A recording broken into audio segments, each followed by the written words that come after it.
Hi, this is Allison Parker with Logan Albright. and we're back from our film Bouillabaisse hiatus. How's it going, Logan? Oh man, it's going so good. How are you?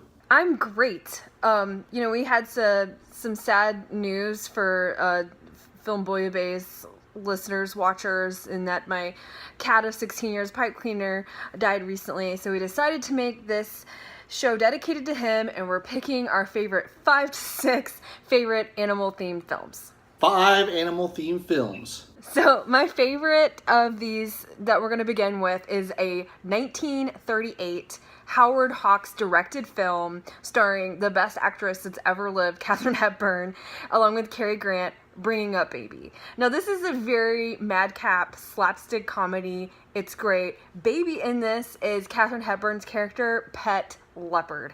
It's one of those films where if you have the blues, pop this on and it will make you feel so much better about your life. Have you seen it? You've seen it, haven't you? No, I haven't seen it. You've got to see it. But so I really, really like that, and that's a leopard. And there's some references in it that are a little dated and will make you cringe. Just to be clear, you're saying leopard and not leper, right? Leopard with a D. I wouldn't be as adorable if it was a leper. Now, I would totally watch a show about a social leopard. Are you saying leopard or leper? Leopard. Leopard. Okay, your pick. Oh, well, I'm not going to beat around the bush, guys. It's Jaws, y'all! 1975, Steven Spielberg. You cannot go wrong. I only saw Jaws for the first time within the last few years. I thought, this is not going to hold up. It's going to be old. It's going to be lame. No, man, it totally holds up. It's awesome. It's got a shark in it. It's got a great speech by Captain Quint that you can quote all the time.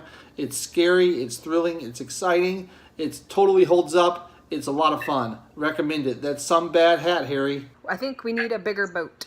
Robert Shaw, excellent actor, classic actor who did an amazing tour de force performance in this. Aces. There have been a lot of shark movies and big fish movies over the years that have ripped off Jaws, but don't be fooled. Go with the original. The original is great. That is the Godfather shark movie, right? I mean, it's the progenitor of really this massive sea creature films. Of course, notwithstanding the Squid film and Moby Dick. 20,000 Leagues Under the Sea.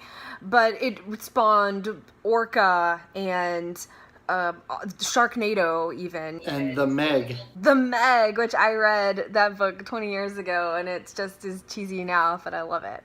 All right, well, excellent pick, although maybe I should have specified mammal-centric films. Oh, well, don't worry. My next one is all about mammals, but you go next. Is it called All About Mammals? I would watch that. Okay, so my next film is kind of a creature feature, and it is from 1972. It stars Janet Leigh, and it's called Night of the Lepus. Oh, the rabbits. The rabbit film. So it's these gigantic rabbits, and I'm thinking 3 stories tall, maybe, take over this southwestern town. That's all you need to know. I remember being homesick from school or something, and I was going through the TV guide, the paper TV guide back then. I would just read it cover to cover, and I would do the crossword puzzles in the back, but that's how you knew it was going to be on TV. There was no guide. You had to look in your TV guide. So I remember seeing Night of the Lepus, and I asked my dad, what is this film? And he's like, you've got to watch that. So I did, and it's schlocky, and it's so much fun, and it's weird, and I really want my town to be taken over by gigantic rabbits. The special effects in that film are amazing as well. Oh, so you've seen that, but you've not seen Bringing Up Baby. I was worried that my next pick was going to be too cheesy and schlocky for you, but now I'm not worried about that anymore. Well, we like to keep it highbrow, lowbrow here at Film Bouillabaisse. What's your next pick? Oh, my next pick is the classic, The Island of Dr Moreau. Based on an H.G. Wells novel, not the one with Marlon Brando and Val Kilmer. I know. Who do you think you're talking to? I know you wouldn't pick a remake. That's a bad one.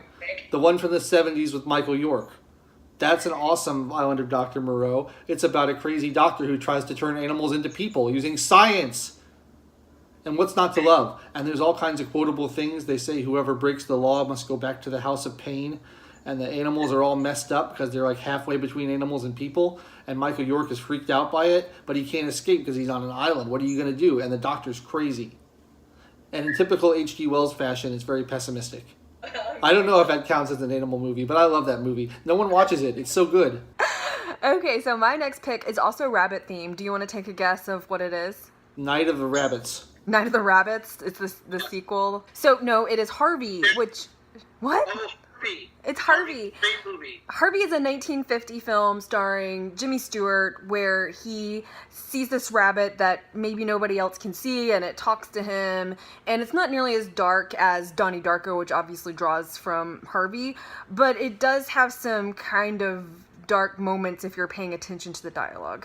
So it's just a meditation on grief and depression, and it's mostly a happy film, so don't let me steer you wrong. But that's Harvey by Jimmy Stewart. Now, Logan happens to do a great Jimmy Stewart impression. Oh, well, this is Harvey. He's a rabbit. You might want to talk to him. Yeah, excellent. Yeah, that's a great film. It's really funny. It's great. It's charming. It's heartwarming. Jimmy Stewart, you cannot go wrong with Jimmy Stewart. Pretty much every movie he was ever in is worth watching. What is your favorite Jimmy Stewart film? Go. Well, I'm a huge It's a Wonderful Life fan, but I'd probably go with Rope, which is my favorite Hitchcock film. Yes, I love Rope, especially being an attorney. I love Rope. My favorite Jimmy Stewart film also stars Katharine Hepburn. It's Mr. Smith Goes to Washington. A Philadelphia Story. Oh. Katharine Hepburn isn't in Mr. Smith Goes to Washington. The director's cut, extended version. I would watch that. Okay, what's your next pick? I thought we were only doing 5. Well, you said you had one extra. Planet of the Apes. And it's got monkeys in it. Who doesn't love monkeys? And Dr. Zaius. Oh, Dr. Zaius is a classic. They made a remake of Planet of the Apes with Tim Burton. Not worth watching. They made another remake of Planet of the Apes with someone who I forget. Not worth watching. Original Planet of the Apes. Charlton Heston. Dr. Zaius. Classic. Charming. Roddy McDowell. Also King Kong. Another monkey movie. Oh, and Congo. Don't forget Congo. Gorillas in the Mist. But yeah, Tim Burton's outing for Planet of the Apes, surprisingly bad. Yes, but King Kong is good. Both the original and the Jack Black version. I like that one. The Peter Jackson one. No? Not a fan? Andy Serkis does the monkey movements. Well, that's good and everything, but the plotting and it's just abjectly terrible. I did like Skull Island. Naomi Watts? Come on. Skull Island was decent despite itself, but again, in a very schlocky kind of way. When I went to see the Peter Jackson King Kong in the theaters, the usher tried to talk me out of seeing it. She said it was too long. It was over 3 hours. But I like a 3-hour movie. So Me too. Where do I sign up? Why don't they bring back intermissions in movies? They did one in the new Tarantino film, or it's not new anymore, but the most recent Tarantino film had an intermission. It's great. And, I go see the Met Opera at the cinema, and sometimes there's 2 intermissions. It lets you go get a snack. Let's all go to the lobby. Go to the lobby, stretch your legs. It's great. Okay, Logan, what's your favorite animal? My favorite animal is the stately and majestic llama. What about an alpaca? No, alpacas are the poor man's llama. Okay, we're definitely cutting that out.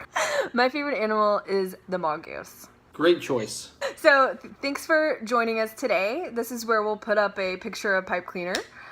And this show is in honor of him today. So, thanks for watching, and we'll see you next time with another ridiculous episode of Film Bouillabaisse. Godspeed, Pipecleaner.